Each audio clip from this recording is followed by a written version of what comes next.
Apa kabar pemirsa semua? Ketemu lagi di Creative Talk. Kali ini episode kedua. Kalau minggu lalu kita sudah ngobrol masih bersama Angelina, seorang fashion designer Indonesia yang sekarang sudah sukses di New York.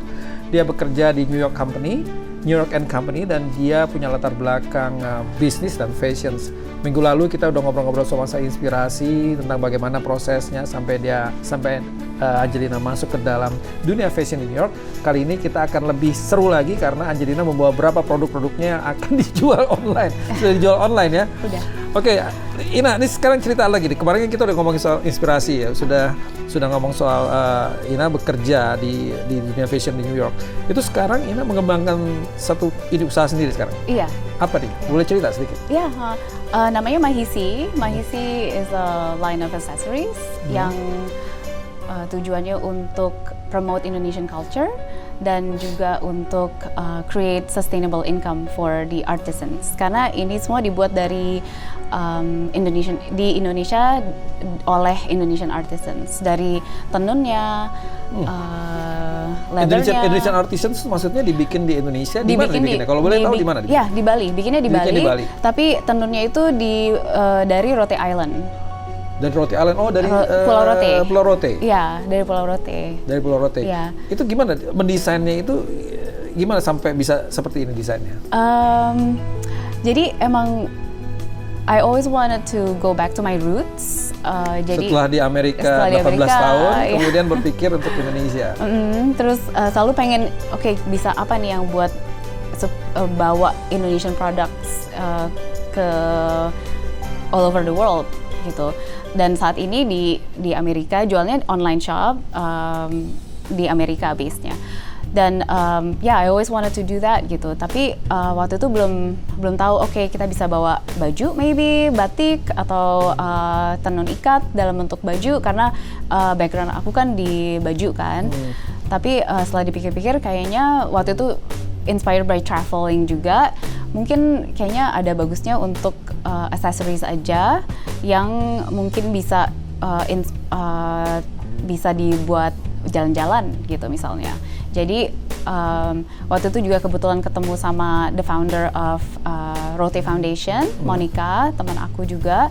Dia kenalin sama ibu-ibu penenun di pengrajin penenun di Rote Island di Jadi langsung ke Rote juga waktu itu ya? Waktu itu aku belum ke Rote, tapi dia ngenalin lewat Skype keluarganya dia di Pulau Rote, terus ibu-ibu penenun itu dan mereka beli tenunnya, ngelihat gimana prosesnya, terus beli tenun itu dari tenun itu dibawa ke Bali, di Bali dijahit.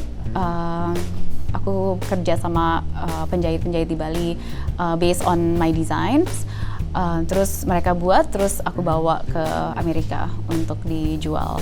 Ini menarik nih, berarti pasti dibuat di Indonesia, kemudian semua produk Indonesian produce Indonesia ya, kemudian dibawa ke sini. Itu kan pertama kita nanya dulu nih, biasanya suka ada masalah dengan kualitas. Kuantitas, ada beberapa produksi Indonesia dibawa ke sini, sepatu gitu, mereka udah pesan kemudian masuk ke JW, masuk ke toko-toko di sini, tapi kemudian nggak bisa berkembang karena kualitasnya nggak sama. Ini gimana nih menjaga kualitas ini, menjaga kualitas karena kuantitinya supaya desainnya tetap sama gitu, kalau bisa bentuk tasnya sama itu gimana? Jaga terus itu gimana? Pertama-tamanya emang susah pertamanya gini, harus tahu penjahit itu bagus atau enggak kualitasnya. It took me about 2 years to find a really good team of sewers. 2 tahun cari benar-benar yang bisa persis gitu ya? 2 tahun itu karena kan aku juga tinggal di sini dan waktu itu bolak-balik ke Indonesia, mungkin 7 bulan balik ke Indonesia, terus cari lagi siapa ya yang bisa buat nih yang kira-kira kualitasnya tuh kualitas yang bisa diterima di mancanegara gitu. Dan kebetulan kan juga karena aku ada background karena aku kerja di sini, jadi aku tahu kualitas yang kira-kira American market itu bisa terima tuh kayak gimana gitu. Soalnya kalau misalnya sekarang di sini ada, misalnya tas ini ada robek sedikit atau jahitan yang belok dikit, mereka nggak mau bayar kan? Iya. Mereka tahu banget kualitas gitu. Kan. Mereka tahu banget kualitas, mereka tahu banget jahitan, mereka tahu banget what price they buy itu yang is it worth it or not gitu. Jadi waktu itu it took a while to find a good team of sewers dan akhirnya dapet. Terus aku juga punya bukan kaki tangan, kayak tangan kanan di sana yang Asisten bisa ngelihat, yang bisa ngelihat kualitasnya ya. tuh bagaimana gitu. Menjaga kualitasnya, bagaimana cara jaga kualitas, karena penting banget, karena banyak sekali produk-produk Indonesia itu nggak bisa bertahan, susah untuk masuk, itu karena kadang-kadang kualitasnya beda-beda gitu ya. Nah itu. Tapi masih seru nih, saya juga mau nanya ini buat apa nih? Tapi kita jangan kemana-mana dulu pemirsa, stay tune terus di Creative Talk, kita masuk ke episode 2 bersama Angelina dari New York.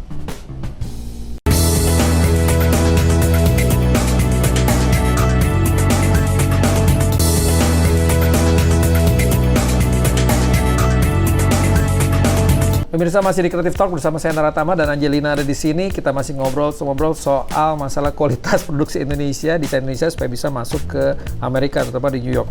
Dan ini apa ini ya? Ini buat apa nih? Itu untuk yoga strap. Jadi ini tuh yoga strap. Ini untuk kita bawa yoga mat. Jadi yoga matnya tuh taruh di sini, terus jadi bisa di giniin kalau kita jalan-jalan. Wah, itu penting banget tuh.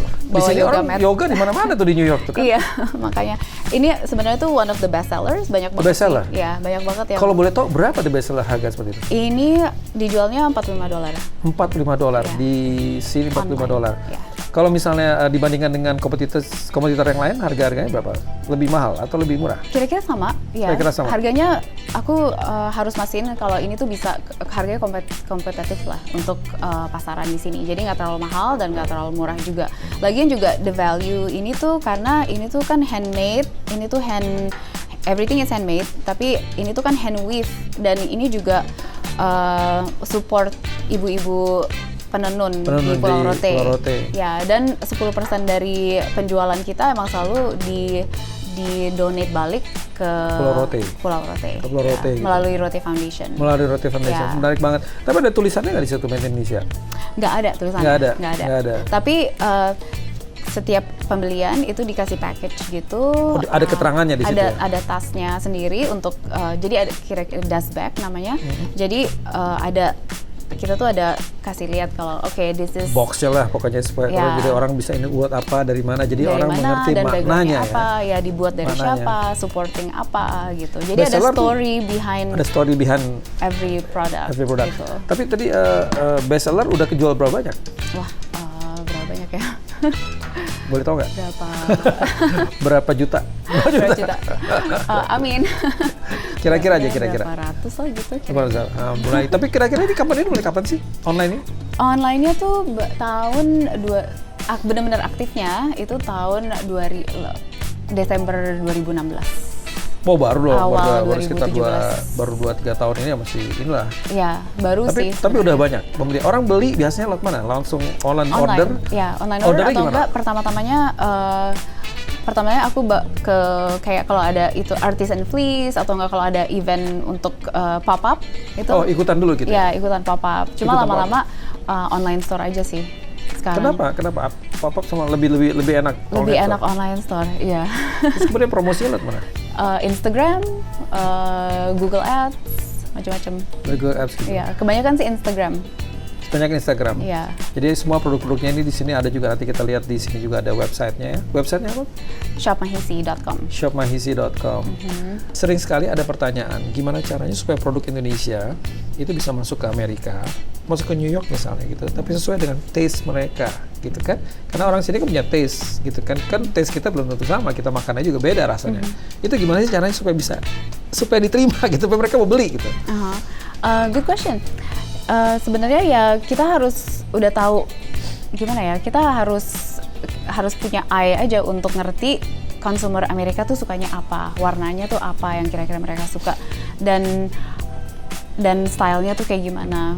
Susah dijelasinnya sih gimana. Susah dijelasin. Ya? Soalnya aku nggak pernah jual, maksudnya aku selalu jual di sini, barang-barang di sini, terus desain juga untuk customer Amerika, jadinya kira-kira aku tahu gitu, mereka tuh sukanya seperti ini, warnanya tuh seperti ini gitu. Tapi in building a collection sebenarnya kita kan berbagai macam customer kan yang datang ke shop kita gitu. Jadi kita juga harus tahu sih kayak yang neutrals, yang buat neutral yang buat customer yang suka neutral products, neutral colors tuh apa Seperti gitu. apa gitu ya? Black, white, itu emang udah harus selalu ada. Soalnya kan customer juga beda-beda, kelasnya beda-beda, genre-nya beda-beda, usianya beda-beda, kelas sosial beda-beda, itu macam-macam kan gitu. Pendidikan juga beda-beda. Betul. Jadi kalau Ina sendiri berarti udah, kalau misalnya barang, nih kayaknya bisa nih masuk New York nih, ini kayaknya susah nih, kayaknya mesti berubah ini. Itu berarti udah karena sih. udah terbiasa atau gimana? Atau karena udah melihat pandang Amerika kali ya? Kayak bisa dibilang gitu. Tapi juga kita mesti tahu juga sih kayak customer yang kita mau tuh apa gitu. Target customer kita tuh siapa. Jadi kita tuh harus tahu aja kayak ini tuh dari umur berapa ke umur berapa dan mereka tuh demograficsnya tuh apa gitu. Jadi sebelum emang build a company atau start a brand itu harus tahu juga kayak customer kita tuh siapa kira-kira yang kita mau. Di mau. kota mana juga menentukan ya kalau gitu. Misalnya sekarang nih karena targetnya ini jualannya di kota New York gitu. Atau enggak, ini kayaknya mestinya kita jual di Idaho nih atau di Wyoming, negara Wyoming. Itu menentukan juga ya? Kira-kira bisa gitu juga sih kan karena customer di New York sama customer di California itu lain. Customer di Vegas juga lain gitu. Mereka tuh seleranya gimana kalau di Vegas gitu. Terus atau di Miami itu juga udah lain gitu. Jadi bisa kelihatan sih. Tapi in terms of style yang kayak gimana yang mereka suka atau enggak color apa yang mereka suka itu kita udah harus tahu aja kayak customer kita tuh siapa dan tapi juga at the same time you can't lose your own identity gitu. Ini emang susah ya antara balance ya, ini balance dan mungkin Ina bisa cerita gini karena Ina udah tinggal di sini, udah tahu cara berpikir orang sini, jadi bisa ngerti lah pasar seperti apa. Tapi it's a process juga sih. It's process ya. Especially kan brand baru gitu kan kita juga harus lihat gitu. Oke, yang kira-kira test the water dulu. Ya, gitu yang kira-kira mereka suka tuh apa ya, yang mereka terima tuh apa ya. Kalau yang color yang ini, yang ini tuh kebanyakan untuk pembeli di California gitu. Oke. Oke, pemirsa, masih ada satu segmen lagi terakhir kita akan ngobrol-ngobrol dengan Ina dan kali ini dia akan kita tanyain soal tips. Pemirsa, kemana-mana, stay tune terus di Creative Talk.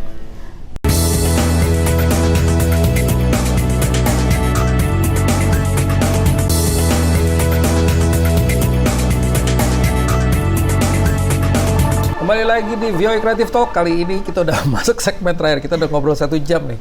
Jadi yang kemarin episode-nya dibelah setengah dan kali ini dengan satu episode yang sekarang. Dan pemirsa, kita tadi sudah ngobrol soal masalah desain, soal masalah produk yang dijual secara online. Sekarang kita akan masuk ke dalam filosofi sekarang. Filosofi Ina, tadi kan udah cerita kalau misalnya masuk produk dari Indonesia ke Amerika kan harus sesuai dengan taste orang sini dan itu agak susah ya bagaimana meraba taste-nya gitu ya. Ini tanpa melupakan identitas Indonesia tapi tetap harus masuk juga unsur dari selera orang Amerika di mana selera orang Amerika juga terbagi-bagi gitu kan, ada yang di California beda, mungkin layback gitu kan, kemudian di New York itu semua lebih keras, lebih cepat gitu ya.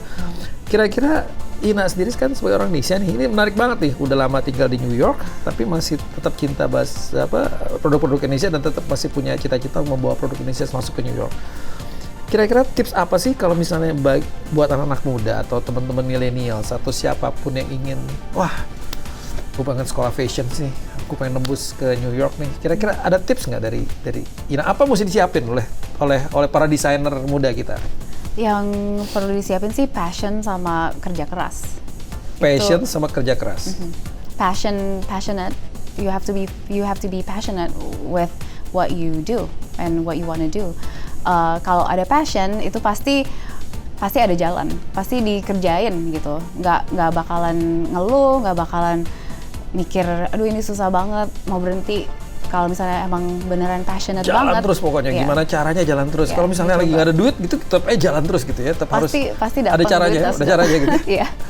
Jadi passion dan satu lagi kerja keras. Kerja keras tuh gimana? Kerja keras jadi nggak give up. Kalau pertama-tamanya emang semuanya juga kita harus kerja keras sih. Cuma harus diingat aja gitu, oke ini tuh jalannya kemana sih gitu.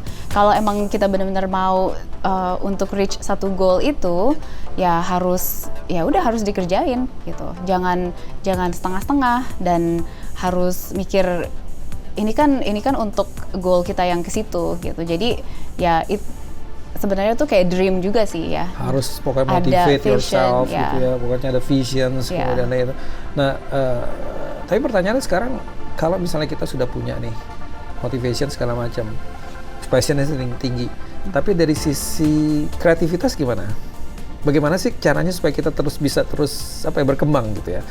Kan banyak teman-teman, mungkin ada juga pemirsa atau pendengar podcast yang sekarang sedang sekolah fashion design gitu ya. Kemudian dia juga sudah lulus atau sudah kerja di garment atau sudah menjadi desainer gitu kan. Itu kan pengen achieve lagi gitu. Supaya cita-citanya achieve, gimana caranya produknya bisa masuk ke luar negeri gitu. Ada tips nggak gitu? Gimana sih caranya untuk melatih supaya kita tetap kreatif dalam berdesain, membuat desain fashion?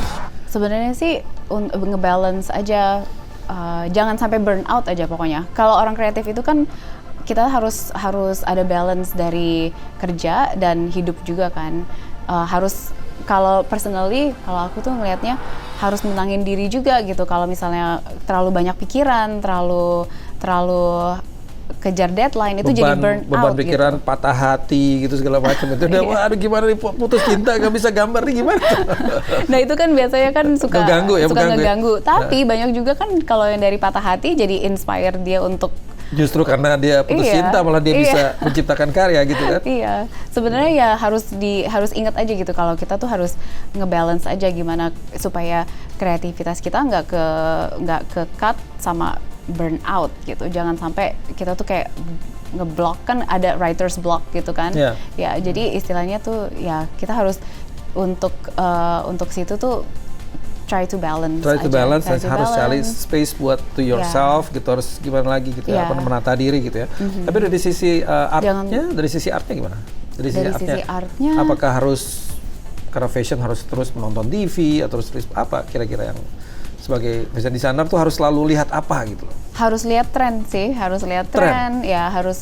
banyak jalan ke toko-toko, harus. Jadi nggak cuman lihat Instagram aja, tapi tetap harus turun ke lapangan ya? Iya harus, itu harus. Dan harus misalnya ada kelas apa gitu yang mungkin ada kelas Photoshop baru yang bisa advance my skill gitu. Jadi coba diikutin, atau enggak ada tren apa nih di fashion misalnya, ada seminar apa gitu, coba datang gitu kan. Banyak banget di sini kan untuk facilitate kita kan sebagai designers gitu. Ada apa nih, ada talk apa nih yang kita bisa datengin untuk mempelajari lagi kayak jadi kayak gini, nanti 2 tahun lagi tuh trennya tuh bakalan kesana gitu. Educate yourself, terus dipacu terus gitu ya. Dan tren dan mempelajari dan memahami tren itu juga penting berarti ya. Ya harus selalu penting, sih. Ya. Dan tren itu bukan hanya dapat dari negara kita sendiri, juga harus lihat dong tren di Jepang seperti apa gitu kan ya, tren di Korea seperti apa gitu ya. Kayak di New York juga banyak banget trennya gitu kan. Harus selalu advance yourself sih sebenarnya. Harus ngelihat gitu kayak jangan capek untuk ngelihat dan belajar lagi. Kalau apa nih yang what's next gitu, apa yang bisa kita lakuin untuk lebih maju lagi gitu, be a better designer atau enggak be a better business person supaya bisa koleksinya makin maju dan juga bisa ngikutin tren dan bisa berkompetisi lah ya, sama gitu ya. Dan banyak belajar dari mentors, banyak belajar dari designers lain, dan juga kalau aku bilang sih community itu penting juga sih ya. Jadi being part of the community berarti ya. Being part of the community, empower each other itu penting banget. Support dari community itu penting banget. Jadi nggak cuma sendirian doang kan, kita kan nggak bisa berjalan sendiri aja. Jadi community and support dari komunitas kita tuh penting banget ya. Sesama designer atau enggak network kita juga penting banget ya. Thank you banget nih ya, Angelina, thank you banget udah ngobrol-ngobrol sejam di sini. Tadi rencananya cuma setengah jam jadi 1 jam gitu. Tapi nggak apa-apa, kita belajar banyak nih. Buat pemirsa di rumah juga belajar banyak, pendengar podcast juga belajar banyak. Mudah-mudahan kita semua bisa belajar ya, mendapatkan inspirasi, mendapatkan input yang bagus dari Ina. Thank you so much. Thank you so much. Kapan-kapan kita ngobrol lagi ya. Ya, makasih. Oke, alright pemirsa, itu dia tadi obrolan kita dengan Angelina, dan mudah-mudahan kita semua bisa mendapatkan inspirasi bagaimana dunia kreatif di balik layar. Sampai ketemu dengan saya Naratama. Bye. Kita bye dulu untuk situ. Bye. Bye. Bye. Bye.